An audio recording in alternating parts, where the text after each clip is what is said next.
Bienvenidos a un nuevo episodio de Impuestos y Chocolate, Impuestos para Degustarlos. Mi nombre es Mario Archila y hoy vamos a platicar un poco de la prescripción en materia tributaria sobre un aspecto muy interesante y que probablemente va a generar controversia. Así que no se vayan y espero que dejen sus comentarios sobre esta controversia que quiero plantear para ver cuál es su opinión, cómo lo han visto y cómo creen que la podemos resolver de manera interpretativa en el país, así que no se vaya para ningún lado.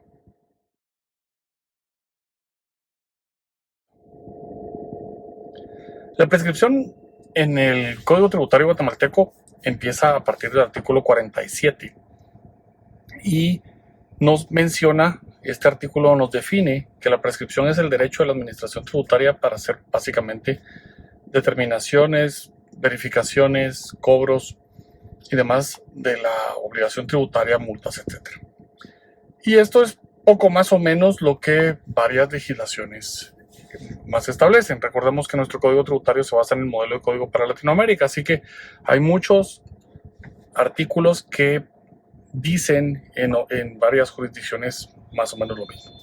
Revisando la Ley General Tributaria Española, también dice esto, establece que en el plazo de prescripción lo que vencen, para ponerlo en alguna forma, son ciertos derechos de la administración como hacer reliquidaciones, etc. Pero eso digamos, es la sombría general de lo que se establece.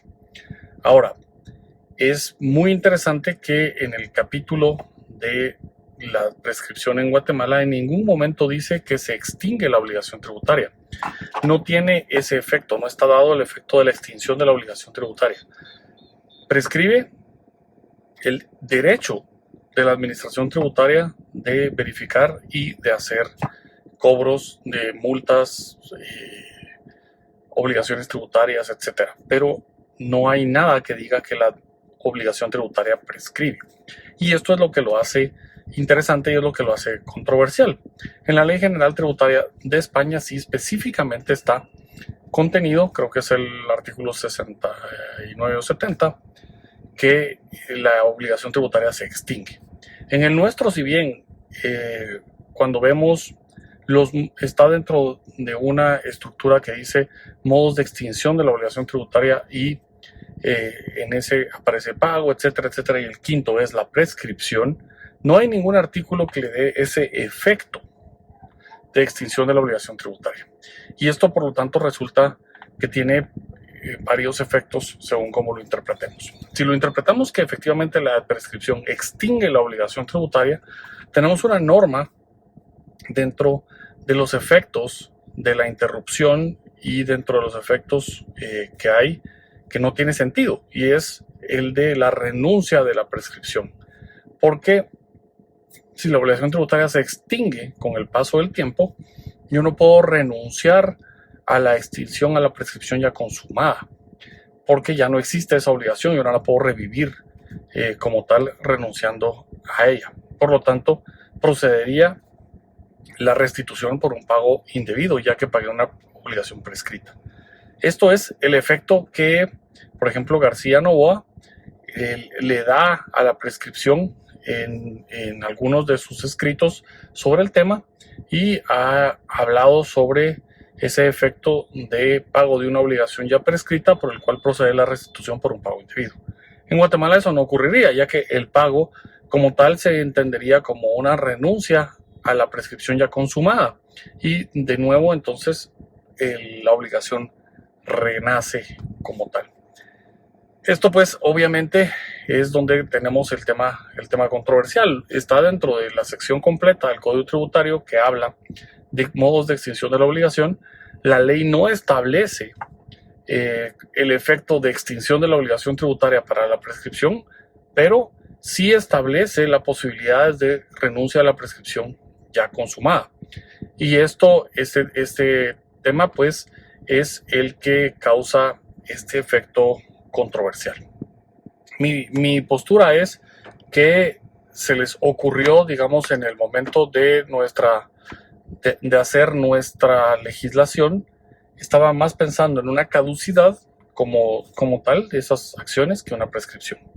También el segundo punto controversial del asunto es qué sucede con el contencioso administrativo. En España, de nuevo, la Ley General Tributaria sí tiene que, durante la discusión del contencioso administrativo, el plazo queda suspendido y reinicia como tal el plazo, o se interrumpe el plazo y reinicia el plazo una vez que quede firme la resolución del Tribunal de lo Contencioso Administrativo.